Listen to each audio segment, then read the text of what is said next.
Hi everyone, today's October 13th, 2018, and this is a Duel Assessment, your podcast for Yu-Gi-Oh! Duel Links. My name is Green Ranger. And I'm Deck Tech. And we've got a week in Duel World where a bunch of esports is happening, so we're going to look at if the synchros actually had an impact there. Spoiler alert, they don't really, but it's cool to investigate the meta as it goes along. There's also two simultaneous events going on in Duel World itself. There is a PvE event with the Duel Carnival's return, and then also a PvP event. I messed that up. A PvE event with Spunky Jaden. So there's two things going on, and enough to keep us occupied. That's right. Yep. So what's up? So I made a series of poor investments. First, I bought through the newest box. First of all, more than we agreed to because it was your turn anyway, so I didn't need to buy any of it for the show. But I also just wanted to try out a Synchros Amazonist thing to see if that would work. So I bought even more of it than I had initially planned to buy, and then. After playing that for a little bit, I just noticed that it made the deck actively worse. There were just lots of times when I was holding multiple synchro cards, so I was like, oh man, I really wish this were just any Amazoness. Or, in one or two occasions, I wish this were just a good trap. So I got off of that, and then I was looking at my dream tickets, and I could have sworn that I had 2 dream tickets that got me Ankies. And I was like, oh sweet, now I could get a play set. But I guess I was just being dumb and clicking on the same one twice or something, because I bought a bunch of packs to get my 3rd mask, and then I used my dream ticket to get my 2nd Anki, and then I used my other dream ticket and Anki wasn't an option. I was like, wait, what's going on here? So Interesting. that was pretty dumb on my part, but anyway, so now I need to buy a couple more of that set until I get my 3rd Anki, or else that was kind of useless. So I've kind of accidentally spent all my gems. It's a rough life, but other than that, keeping busy with the events. The Duel Carnival event is pretty involved, so I haven't played very much PvP at all this week. In the time that I've been playing, it's been mostly one of the events. How about you? We're actually doing the same thing without even telling each other. You know that? Hilarious. Except I actually have 30 notifications for gems in my inbox. I'm still keeping the unlimited gems thing going on. I am buying through the same set, Valiant Souls actually, and that's to get Paleozoic Canadias because I only have one. And the Noble Knights deck that I've used for everything only has 2 Dristans, so they run 3. So I'm trying to get the 3rd one there. I'm still doing it very slow. If I spend all my gems in my inbox, I might get one of those 2 cards, but not there yet. Yeah. I also have not played Ranked. I'm stuck in Legend 1 just because there's too much to do with the other ones. I try to get the 3 rounds in for the Duel Carnival so I could get the gem rewards, but sometimes my team just loses and stinks it up, so I'll get all the gems I should in a day, so. Yeah, it's always rough when you're just totally carrying the team. Last time we had this one, the spellcasters were more prevalent, I guess, more popular, that's what I meant to say, than the dragons. And that surprised me last time, which is why I specifically remembered it. So this time, you always want to be on the winning team because it makes it easier for you. So this time I picked spellcasters, but this time the dragons were more popular, so oh well. No one's playing spellbooks. Oh, yeah, I guess that's maybe why. And you're right, I didn't really face any. This time, obviously Warriors, well, maybe not obviously. Warriors, it wasn't as big as a landslide as I thought it would be. Yeah. It's 56 or something, yeah. Yeah, but that one was an easy call. So I went to Warriors. And yeah, I mean, half the meta is Warriors. I mean, more than half. Yeah, that one was easy. This one, I'm pretty sure it's going to be Dinos next. Cause I picked them too. Yeah, who likes bugs, but, some people do. So, we'll see. I did get stomped by a perfect Insect Queen deck in the Duel Carnival 1 week. Mm-hmm. Yeah, I'm pretty sure that's what I ran the last time we had this event. Just because it's like a fun deck it's not quite good enough, but it's good enough to like play in stuff like this when you're playing against a mixture of players and where winning and losing isn't quite as important.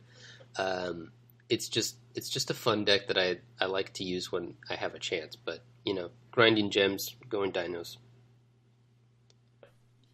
I'm just gonna keep playing Noble Knights for everything. So. Oh yeah, I meant Yeah. choosing dinos. I'm not sure if I'll actually run because my dino decks are just like my grinding out PVE decks that I've been using forever just to gain levels with my characters and stuff. The standard Right. duelists. Okay. So we're gonna go over esports. The MCS Duel Links Meta Championship Series 12. Can't believe we're up to 12. And that happened last week, right after we recorded. 7 rounds, top 32. And most of the decks were Amazonas and Vampires, as expected. The meta hasn't changed too much. Fur Hires are a very good deck, and they came in a solid third place. Masked Heroes, UAs, fewer Silent Magicians than ever, but not. It's the same old meta, right? There's not much different except like the first and the second flip. Sometimes that's about it. Yeah, pretty much. We'll go once we're done going over this. You'll see that Fur Hires kind of made a bit of a comeback because if you look at the top 16, even though Fur Hires was brought like there were 49 Fur Hires and there were 80 Vampires and 87 Amazonas. But in the top 16, it was 11 Amazonas, 9 Vampires, and 7 Fur Hires. So that kind of they outperformed how many were brought.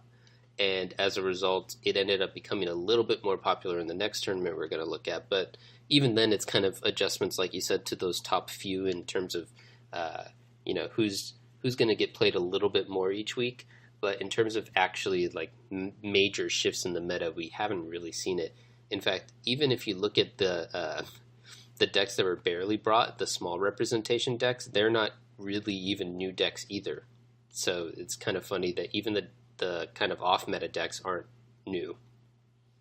Right. There's no legit new one. They probably have additions, if I had to guess. Yeah. Aliens probably don't. But Gemini's, Archfiends probably have some new cards, but right. And Noble Knights are the same. Yeah, Noble Knights are the same. Sea Stealth Attack might have some new stuff as well. There's one Aquatrice deck, which is from not this most recent change, but the one before that. So, there's a it's a little Wetlands bit, deck. But, yeah. All right. First place, Joe Torres. Sealed Tombs for Hires and Endless Trap Hell Amazonist. I find the Sealed Tombs for Hires interesting. I know it's a very popular skill, but typically almost every for hire deck runs ties. So here that is. It's a mixed deck. Typically your aggro for hires will have multiple Hey True Nades, multiple Treacherous Trap Hole. This one has some control elements in the Karibos and stuff. And you have the 1/1 split with the Donpa and Econ. And Endless Trap Hell Amazonist, it shows you how good the Galaxy Cyclone is, making it as the only spell. I think we've seen this before. As the only spell in a ETH Amazonist deck. Yep. Yeah, we have. And it makes sense, because especially in this deck, because you can pitch it if you want to the Princess. So it's like you can use it in either or both modes. And yeah, I agree. The Sealed Tombs for hires, it kind of feels like a little bit of a middle of the road list. He seems to be playing it more like a mid-range deck where it kind of adapts to whatever he's playing against instead of more like a combo deck or something that just kind of tries to kill you in one turn. So I kind of like it. But this was part of what we were talking about with, obviously, for hires doing well when they ended up winning the tournament. Second place, Monkey Boy 44, that confirms it too. The second place guy has a ties for hires and Cyber Style BLS Vampires. So this is the aggro build, 21 cards, but you have 2 Treacherous Trap Holes, Hey True Nade, 2 Donpas, and the Cyber Style Vampire deck is extremely messy. It's kind of like the deck I tried to run King of Games with. before I switched over to Jinzo. It has like ones of everything. Um, Oh yeah, lots of twos and a couple ones as well. Yeah. that's how they play though. Um, yeah, Yeah, vampires have there's a decent amount of tutor effects, so it's like you can do that. Unclear if he kind of needs to because he has, he just doesn't have the cards. But there's a lot of redundancy and a lot of tutor effects, so it can work this way. Obviously, it worked pretty well for him. He got second place. yeah. Third place, Wise, Endless Trap Hell, Amazoness, Cyber Style, Vampires.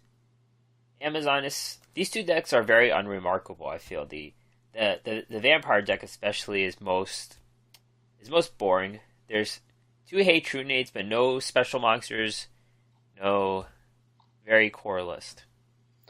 Yeah, and the Endless Trap Hell as well. It's pretty standard, just like the one we mentioned in first place that runs one Galaxy Cyclone, and then it kind of just runs the best traps. It seems like pretty much all the decks now are running two Onslaught, one Willpower. That's one thing to note, instead of 2-2.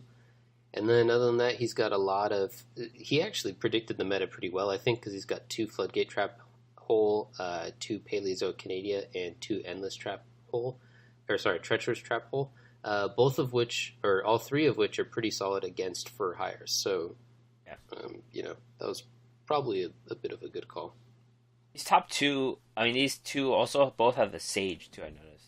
I think that's probably for any field spells or anything. Face up spell.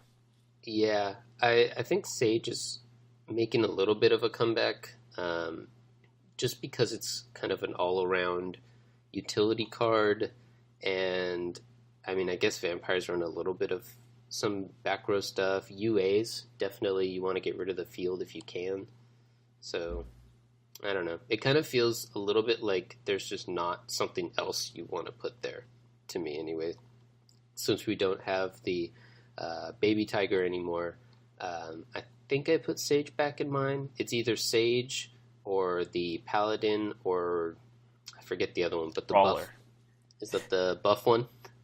The one that you Fighter don't or take something? damage from. Yeah, Fighter, I think is right. So, you know, or you just run one less Amazons, but you want to run at least 9 like they have here in this in Wise's list. So.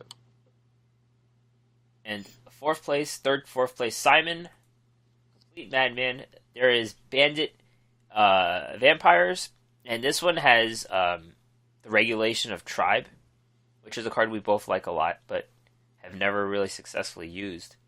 It also has the Grimson, a card I like a lot. And finally, the Cyber Style UA deck, which the most alarming card here is 2 copies of Paleozoic Morella, and that's just for the consistency in bringing back those 1200 zero monsters. Yeah, his so there's a lot going on both these lists. I think his is the most interesting lineup of all the ones that we kind of have available to us. Not even just all the ones we covered here, but kind of the rest of the performers as well. And I like that. Well, like you said, it's just to consistently get out a tribute because there's a few ways you can do that. But he decided to go with the traps, which is coolish. And then the bandit vampires, you played more vampires than I have, so you could talk a little bit more about this. And by that I mean I've played none and you've played a decent amount. But this seems like a kind of a totally new take on it, and I love that. Yeah, definitely. Bandit was, I think, Cyberstar was always the number 1, but Bandit was the number 2 or 3 used skill for the deck. And the Regulation of Tribe is what makes this, because they can easily get a monster on the board, like an extra monster. I guess the problem with it is not having Cyberstyle, and it's more of a control deck because you do have Grimson to keep your monsters on the board alive for that turn. And I think it's just a lockdown deck with the Regulation of Tribe. So it's less OTK and more control. I think that's how I see this deck. That's cool. You're losing life, so you're gonna get the bandit off pretty fast. Mm-hmm. And it's just great because if you play against, well, I mean, if you're playing against other vampires, then you kind of hurt yourself too. So maybe that's not where you like it. But obviously, if you're playing against Amazonists, you just lock down all of their stuff. If you're playing against masked heroes, you lock down all of their stuff. If you're playing against UA, you knock down all of their stuff. They're all warriors. Yeah, exactly. Everything's a warrior. I guess about half of the fur hires are warriors, or is it just the It's the beat. Yeah. Beat, yeah.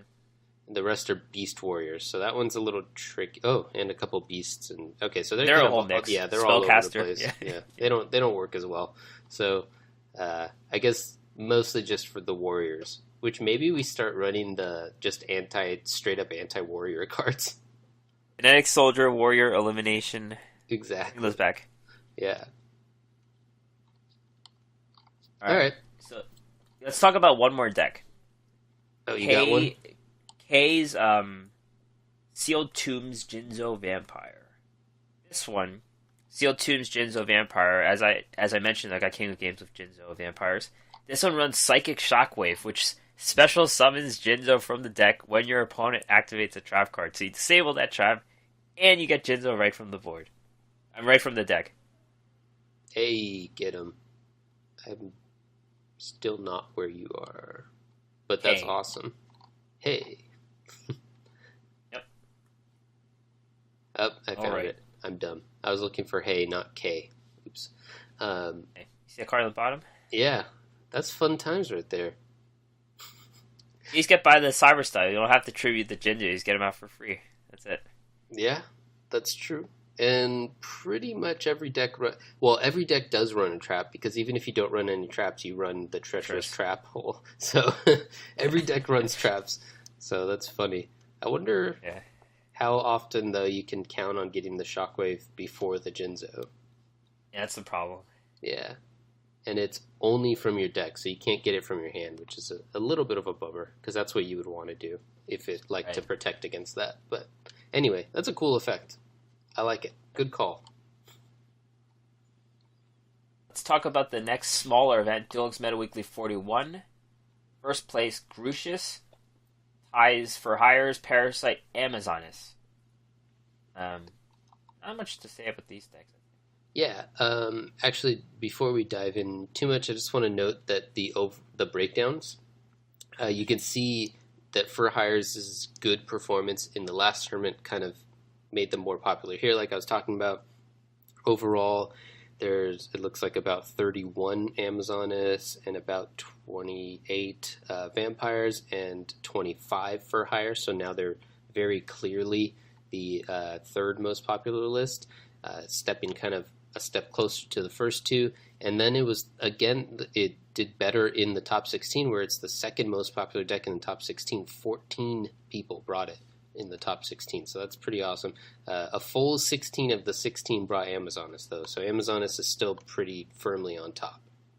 Like how you said, more for hires for the game is awesome. Well, yeah, that's not what I meant. Yeah, we know. We know. This, now going to Grucius' list, he runs 3 Treacherous Trap Hole in his for hires. That's kind of crazy. Excessive. Yeah. It is excessive, I agree. It's very aggressive, yeah. Yeah, this is a pretty aggressive list. 2 Hatrunade, 3 Treacherous Trap Hole. He's trying to win on turn 1 or 2. And then it's kind of just... And obviously that can happen, but obviously also you're going to get some dead draws every once in a while. So that was kind of a gamble for a list that doesn't really have a way to... or at all, any way to get rid of the cards that you don't want. So, interesting call there. And obviously that kind of forced his Amazonis in a little bit of a different direction. But we've talked about Parasite Infestation. It's a pretty solid choice as well. It seems like it's pretty clearly the second option for your Amazonis, but it works well. Second place, Who?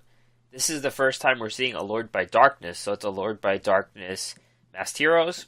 And Cyberstyle UA, I think the Allured by Darkness helps you draw. So you've replaced 1 Celestial and the card Destiny draw as well. Yeah, getting rid of the other draw engine is interesting because I never really considered that to be the weak point of the deck. But I guess this does allow you to do that. And Allure by Darkness is definitely a draw engine. It lets you get a card, Allure of Darkness, to your hand, and then that card lets you pitch a card to draw 2. So pitch a Dark Monster. I forget if it's from your hand or from your graveyard, but anyway, it is definitely the draw engine. And you've got a few extra guys that you don't mind getting rid of every once in a while, since you're pretty much just trying to get people with Ankies. So makes sense. The UAs doesn't look interesting. It's kind of just mostly what everyone's running. I would have liked the Allured by Darkness with the Cosmic Cyclones. And they just forced themselves to lose life points. Yeah, I mean, I guess he's hit by that deck building limitation because all of his Cosmic Cyclones are in his Cyber style UAs, so yeah, kind of have to split it. But yeah, if you're playing on the ladder or something, you could try it out with that and not have to worry about where you're putting your Cyclones. He's running 3 Galaxy Cyclones, so obviously, anywhere between 1 to 3 of those slots could also be Cosmic Cyclones. Right. Third place, Black Jesus. Endless Trap Hell Amazoness ties for hires. Both of these decks are a little weird. The Endless Trap Hell Amazoness runs some unconventional traps you see. Magic Deflector, Needle Sealing, Memory Loss. Those are lesser played, I guess.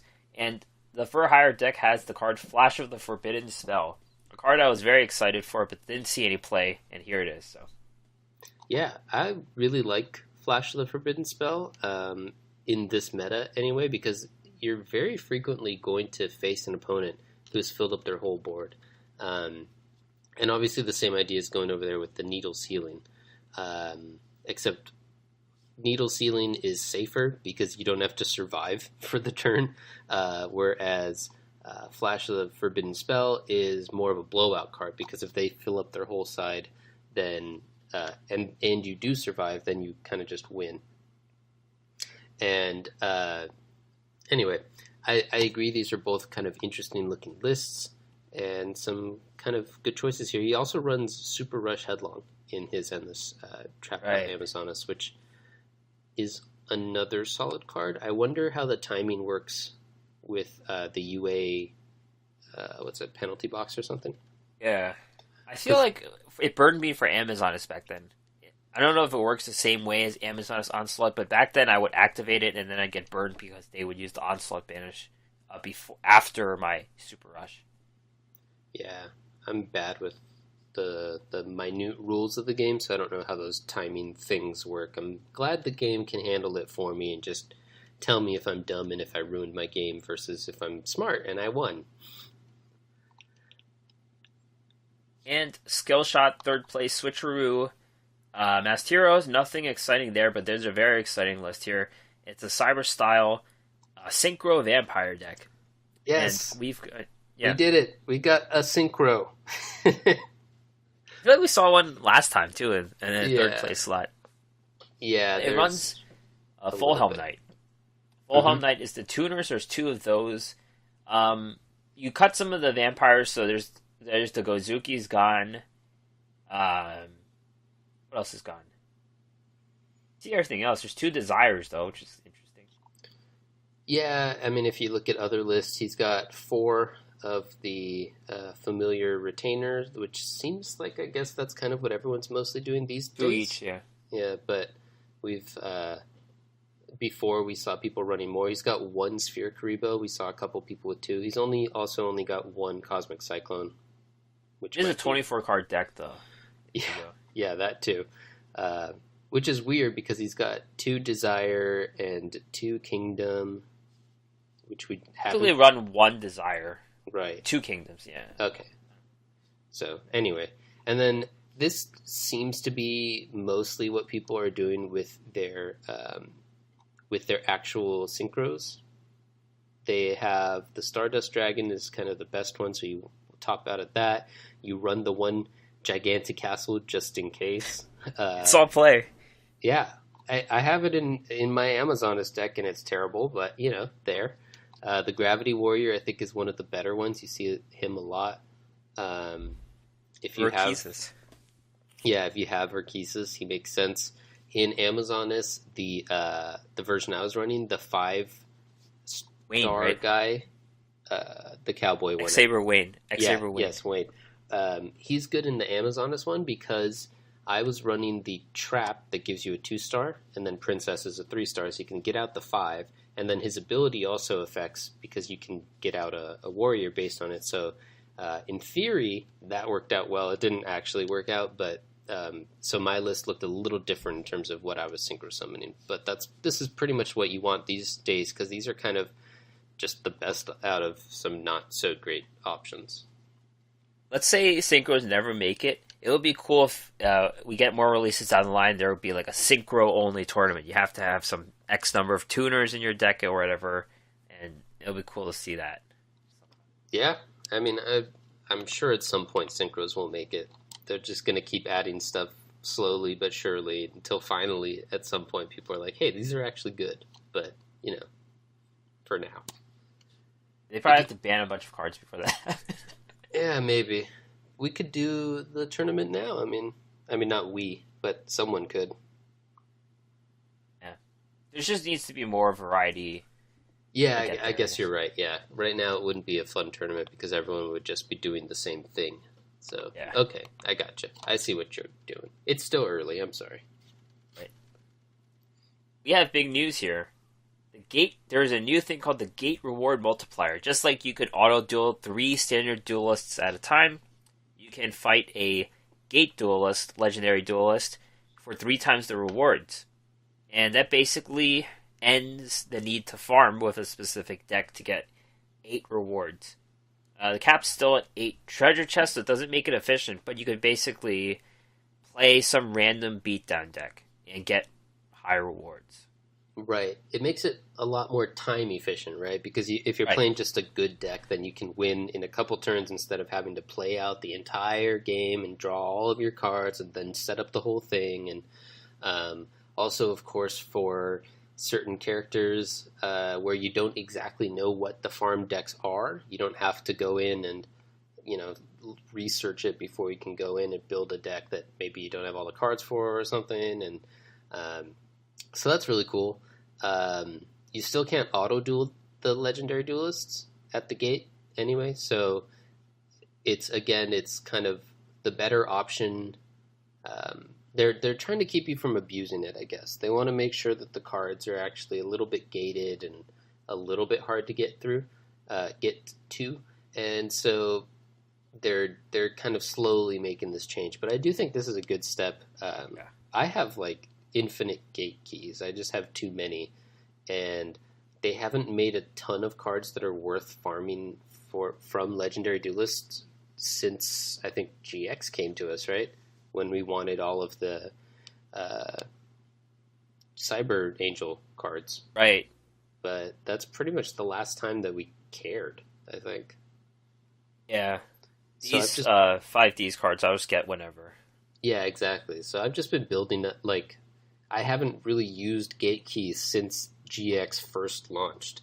So every once in a while, it'll start piling up in my box, and I have to go to the trader and trade 10 to get 10 back. And anyway, this is a better way to use it, I think. You guys will remember a long time ago they nerfed the amount of gems that you can get from playing the gates. So, that's a bummer. But now that it's a little bit easier to do that and a little bit more time efficient, I might go back and try to grind a little bit of gems out that way, or skills. It's great for skills, actually. Yeah. For your characters when you want a specific skill, a drop skill, this will probably be a good way to get it. Yeah, this is only a positive, I think. I'm sure many people who had the Paradox Brothers were just stuck. They were max level, and they were just the only guys they could use for farming. And it made it inefficient to level up everyone else. So this is only good for that. Yeah, for sure. The Duel Carnival is back. You can get Esperoba if you don't have him. You can get Jinzo for the first time if you don't have that card. It is much better than last time, I'd say, with the rewards we're getting. I feel like I was talking about how I had unlimited gems. This is keeping me stocked. It keeps putting stuff into that inbox of gems. There's a daily participation reward, so you get 1 gold chest for each of your first 3 matches in a day. You get gems for being on the winning team. I'm not exactly sure how it works, but I think it depends where you place on your team. I think if you're first place, you get 15. If you're second place, you get 10. Because last night I got 10, so Yeah, me slacked off a too. bit. I'm not sure if maybe they changed it mid thing, or like you said, it's because you're first or second place or whatever. Yeah. Um, I do tend to be towards the top on the groups, but every once in a while, like when in the one where it was Warrior versus Beast Warrior, I had one match where it was just over before it like even started because just there were so many people on our team who were doing well, I guess. And so I like lost my first game and then won my second game, but that only gave me whatever it was, like 6,000 points, and everyone else was like 12,000. I was like, oh, geez, okay, I guess I suck. I got mixed up in so many long games. As I mentioned, I played Noble Knights, and I faced so many Bell decks, and those took forever. Like I Yeah, just finished one game, and that was over. yeah. So the first round seemed to take a really long time for me, which is part of the reason why I haven't played any PvP. Because those first 2 days of this event, it was like I wanted to do the three daily matches, but each one took like half an hour, and I don't have a ton of time to just sit down and play. So I'm glad the second round went a little bit faster. I guess more people are more proficient with warriors or something. I guess maybe actually they were playing the same decks, but they were just those small bonuses added up because you get about Right. 300 points, I think, for using whatever your clan is per game. And so, you know, I guess maybe that added up to make it go a little bit faster. And it is a bit like ranked because you see a lot of the meta decks, and I'm fine with that because you do want to win for the gems. You definitely want to win over playing the team type for sure. Yeah, I still kind of think the event would be more fun if they made the team type more relevant so that people were kind of forced to play the team types if they wanted to actually win. But, you know, this is fine too. Like you said, these are, it's kind of like playing ranked, but with a little bit less stress to it.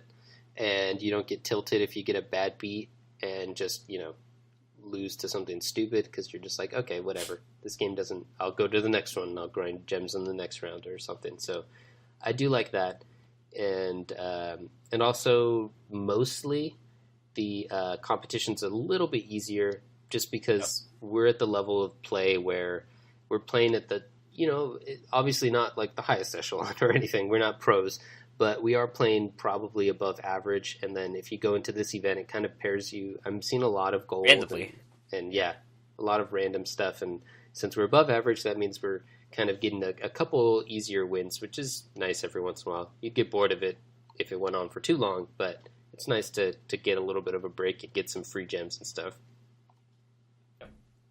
There is a new skill called Psychic Energy Amplified, which you get with about 1,000,001 points, and it's a it's a dedicated Jinzo skill where they force you to use the card Amplifier.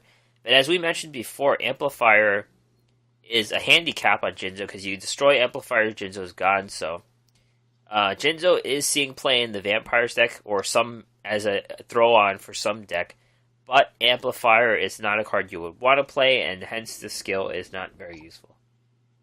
Agreed. Right? You want to talk about the cards since you wrote them this time? Sure, yeah. Yeah. So the first thing is that you get another copy of Jinzo. If you already had one, you get your first copy. If you didn't, as we talked about, Jinzo sees some play, mostly in vampires, a lot of play in like the gold rank, I think. It's a pretty solid card. There's a lot of strong traps. It's so you might see play. I don't think we're going to see too much dedicated like tribute decks to come from this. I think we're still going to continue to see the trend where it's going to be most relevant in a deck where you can do special summons to feed into the tribute and then just kind of run maybe one, maybe two copies, but I'm suspecting Right. probably still just one. And then instead of just kind of shifting your whole deck into a tribute-based deck. Yeah. I know a lot of people are trying to make Monarchs work. That's the pet deck that everyone's trying to make work. We shall see if this Jinzo makes it work. I know Jinzo itself. If you're facing an Odeon player, you get it out, they surrender. So there's definitely some value to getting more Jinzos. Yeah, for sure. That was kind of a similar situation to what I had when I was running Sea Stealth attack in the first round of the whatever it's called, the KC Cup.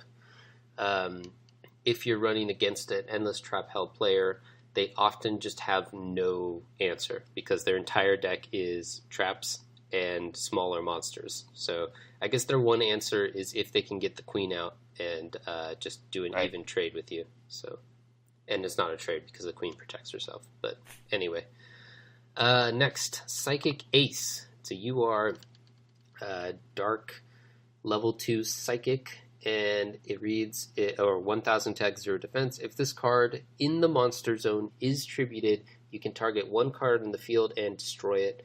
So this is obviously thinking of the same thing where they want you to try to play tribute monsters and tribute out Jinzo, I guess, and get this guy out.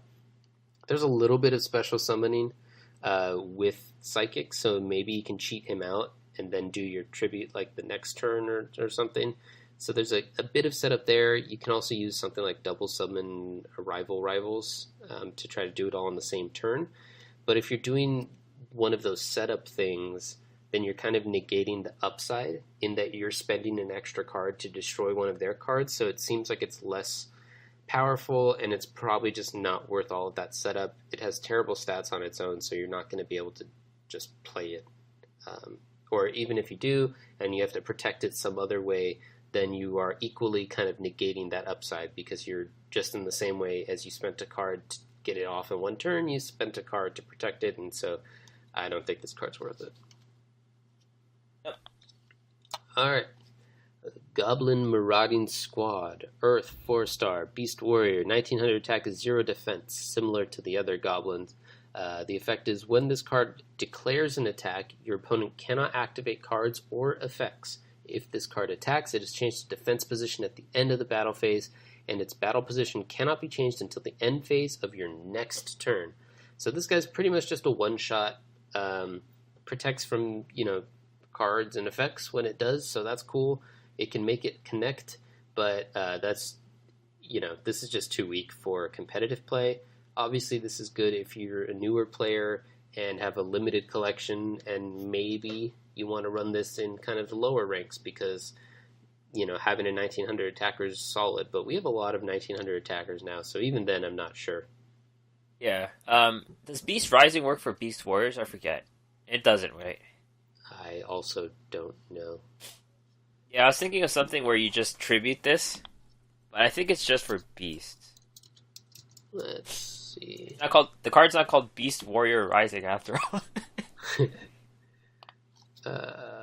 Oh no, it does. Yeah, cool. There you go. I guess there's something for it then. But yeah, it's definitely a starter level card that is okay for there with Beast Rising, of course. Yeah, that's a cool little combo. You saved it. And also the Fire Formation cards help boost the Beast Warriors. There you go. Yeah. Next one, Rise Bell, the Star Adjuster. After we... Okay, so this was like accidentally, I guess, in the SRs before. As an R for some reason. Yeah, as an R. But now it's back as an SR. I hope you guys didn't get it before when we told you about that. Then you can have an R one and an SR one, unless they changed that one retroactively. Yeah, I wonder. But anyway, it's got cool art. Here it is now, right where it should be. When this card is special summoned, again, it's a psychic. So we were talking about how psychics have a few ways to special summon stuff, but not a ton. So, it's a little hard to activate. The rest of the effect is when it's special summoned, you can target one face-up monster on the field, increase its level by up to 3 until the end of this turn. So obviously this is some sort of synchro building tool. That's kind of the main use for levels in this game. There are, of course, specific cards that care for other reasons, but that and effects as well, like beatdown and stuff. But this is pretty much a synchro card, low stats, and so at this point we don't have a ton of ways to special summon it. We don't have a ton of good end game where we actually care about what we're synchro summoning. As we were talking about before, there's not a ton of good synchros, so this is a card that's pretty much useless now, but might end up being good later, depending on how important synchros are, depending on how easily you can special summon them and stuff. And so you're probably going to want to get 3 if you can. Hopefully you didn't have to spend a ticket to do so. Right.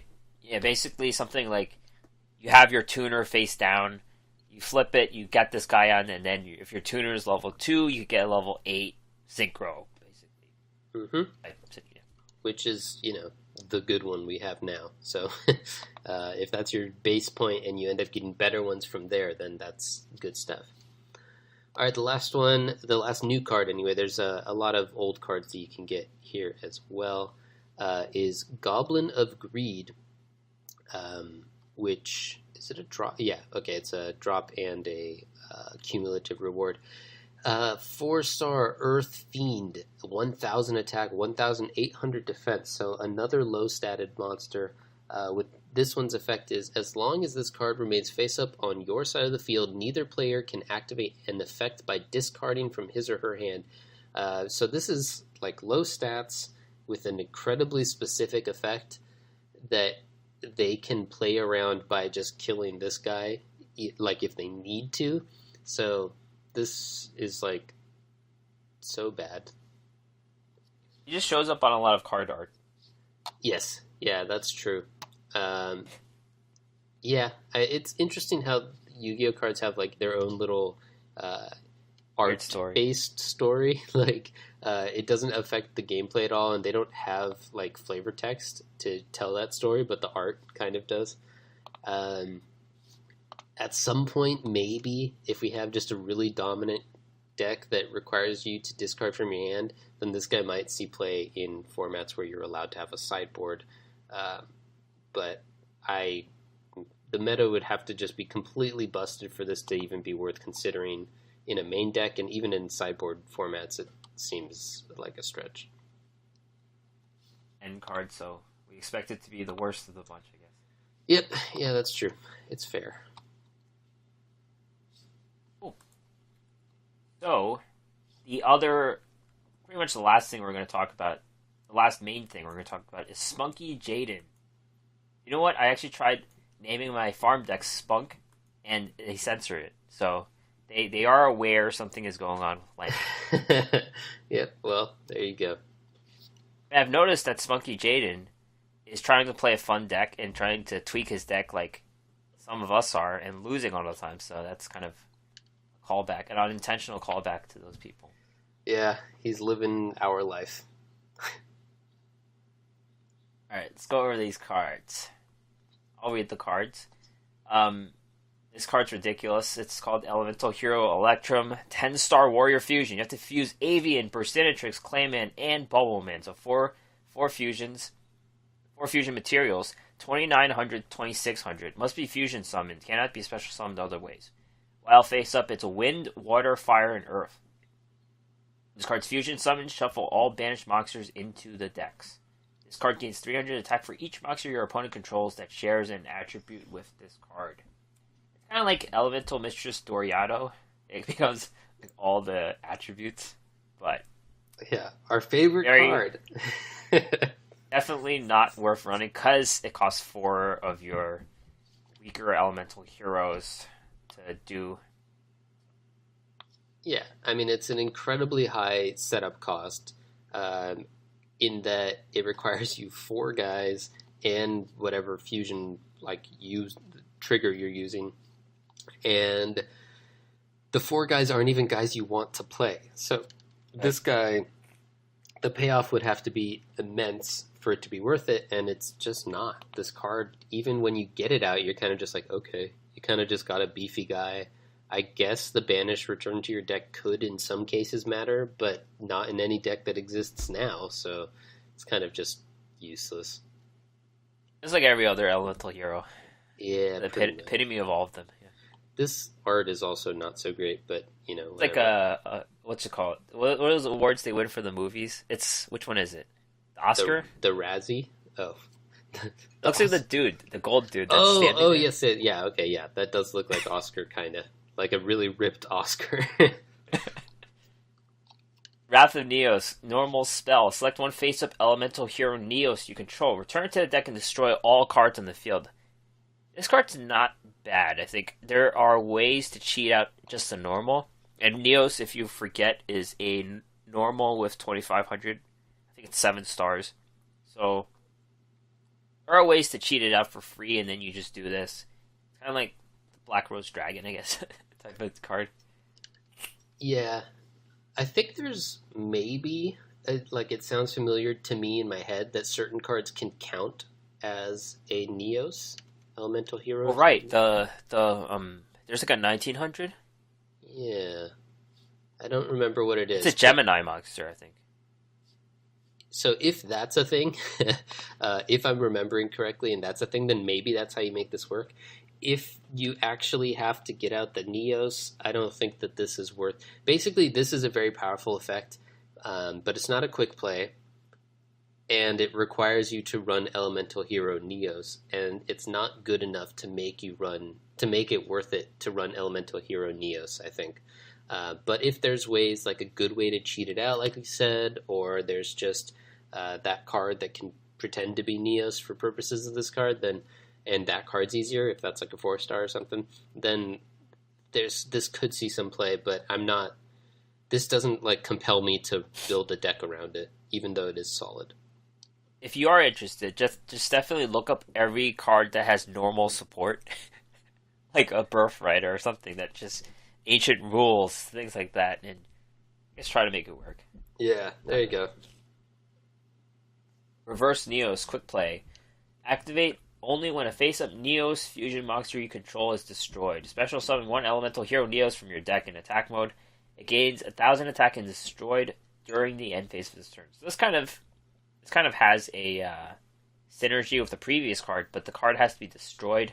I guess you do that yourself, maybe. Yeah, this is like a finisher type thing.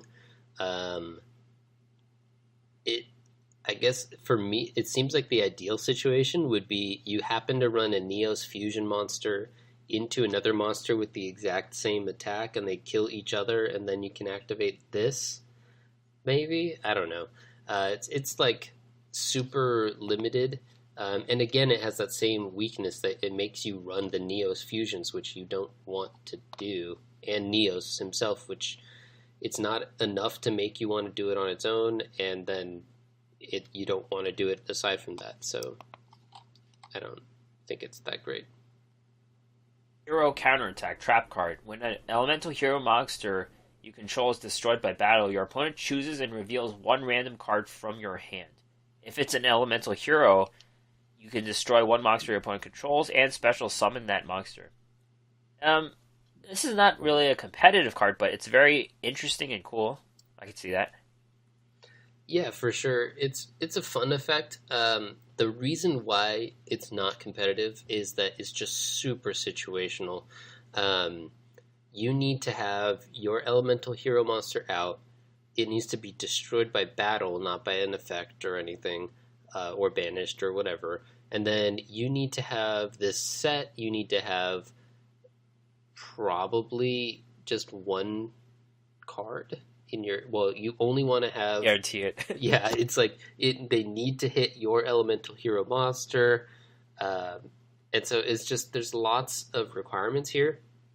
And so it just seems like it's just way too situational for you to build a deck around. And again, the elemental heroes aren't like... They're not even close right now to being playable. So this is like... You're making your deck worse for the chance that all of these stars align so that you can get this to work out, and I just don't think it will. And so it's not worth doing it.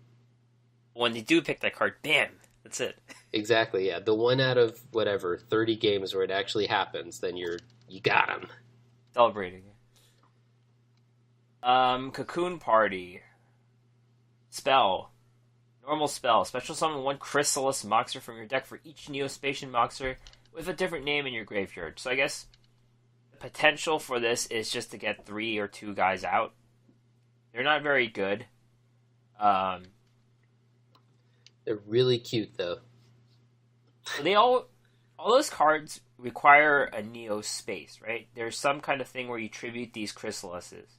Yeah, Or to special the summon. actual. Let's see what Neo space does. It's a field spell. Elemental Hero Neos and all fusion monsters that specifically list Neos as a fusion material gain 500 attack. Fusion monsters that specifically list Elemental Hero Neos as a fusion do not have to activate their effects during the end phase that shuffle them into the extra deck. I don't know what that has to do with anything. Yeah, basically just this archetype seems like garbage, and whatever. They're cute, and someone's gonna have fun with it, but it's definitely not a competitive thing. We go. Yeah. And there's many ways to farm him, right? Yes, yeah. So I found, first of all, I haven't been, so I'm just going to throw that out there. I have been just auto dueling. He is not so good. The drops are mediocre, and we always talk about this, how we've been wrong in the past. Ruxin pointed that out to us, and so it's good to kind of farm everything and make sure you get everything while you can, because things become better over time sometimes, and sometimes it surprises you which things end up being good. But still, his drops seem pretty bad, so I'm fairly confident they won't be amazing. And also, it's just like it seems kind of set up for you to be able to auto duel against him. He shows up pretty frequently. I have most of the stuff already. The Esperoba event takes up more of your time, and we have like extra drops happening right now in the game. And basically, it seems like he's really good for auto dueling. So that's what I've been doing. But if you feel like farming him, we have a few options here. We found one by a Redditor, Grown from Seed. The link is in the show notes, but basically it uses Cloudions and some other cards that I just don't use. But the cool thing about this one is that it doesn't require any specific any specific skill, I mean, and it has some of those fairy cards that are powerful. If you wanted to do that. So that's one route. And then Duel Links meta has kind of like several methods here. One of them is, I've seen a lot of people doing this, is Yubel based. Dark Paladin still works. That's kind of a classic. They have a raw Golden Ladybug thing, which is pretty much what I was using to farm. I forget what it was, but something else a while back. And then they have a raw Unhappy Girl. So they have a few options. We have everything linked here in the show notes if you want to check it out. Let's pick the version that does the least work. Yeah. Less yeses and pressing notifications. That's the best one. Yep. There you go. Card leaks. So there's a leak of an upcoming Blue Eyes EX structure deck. And need we remind you, EX means you have to pay money for it. But the good thing is that this structure deck looks worse than the Silent Magician one, which actually turned out to be really good. You've got a bunch of really old cards in this deck, set like reprint cards that are coming back. Some cards like Luster Dragon, Symbols of Duty, First Aid Squad, Birthright, Common Charity, Cry Havoc. Those are all old cards, but there's some of these new Blue Eyes cards, and I guess I wouldn't really mind if the cards suck and it's like for money. But if they turn out to be, a defining archetype, then we'll have another problem. So, yeah, I don't like gating content behind money. We talked about this last time. I much prefer if they do things like sell skins or whatever by money. But if the cards aren't good or they're cards that I already have, then it's kind of like a no harm, no foul type situation where it's like, okay, fine, you gated some stuff behind money, but I don't care about it. Then it's similar to the skins because that's kind of the whole reason why I don't care about that. I don't love the precedent, but maybe they've learned from last time by making it weaker. So if you're a new player or you just love Blue Eyes and you're willing to put a few bucks into the deck, then maybe that's who it's for. I think it's kind of mostly just for whales and collectors who just want to get everything. Right. Enhance your digital collection. Right, yeah. Also, it's funny because it's like a leak, but the leak was an official Shonen Jump Like it's just they just tell Japan things before they tell us, basically. Right, they're all in zines. You have to buy the Japanese magazines to know. Yeah, so we're not cool enough. Actually, maybe we are. We haven't even tried, right? Tried what? What if they're in our Shonen Jumps too? Because I know Shonen Jump is over here also. I haven't seen one in ages. I don't know. Yeah. I have a feeling they won't be. Yeah, probably not. Yeah, that's all exclusive. So yeah, I don't learn Japanese. That's right. Upcoming news: mid-October, Zane's back with a new skill, and you get to get him if you don't have him already. Tetsu Trudge available late October. We will have our police decks ready by then. Special character coming in November. No details on the special character. No clues. Nothing. November 13th to 25th is the next Kaiba Cup. It's time to get serious again. Well, this month we have to get serious to get the legend, but there's too many events going on, so we can't be. So there it is. Yeah, not yet, but I will maybe at some point. I'm already up to Platinum, which is where most people started. So yeah.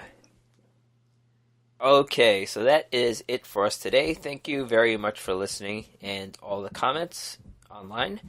Listen and subscribe on any of your podcast searches. Just search the Duel Assessment. We are also on Spotify, so we are everywhere, literally. Check out the podcast and more at our website, theduelassessment.wordpress.com. Find us on Facebook, facebook.com/theduelassessment. If you want to help support our efforts and work, patreon.com/duel_assessment. Email us with any questions at theduelassessment@gmail.com, or you can find us on Twitter, duel_assessment, me at Green Ranger, CCG, TechTech at HS TechTech. That's right. Thanks for listening, guys. See you.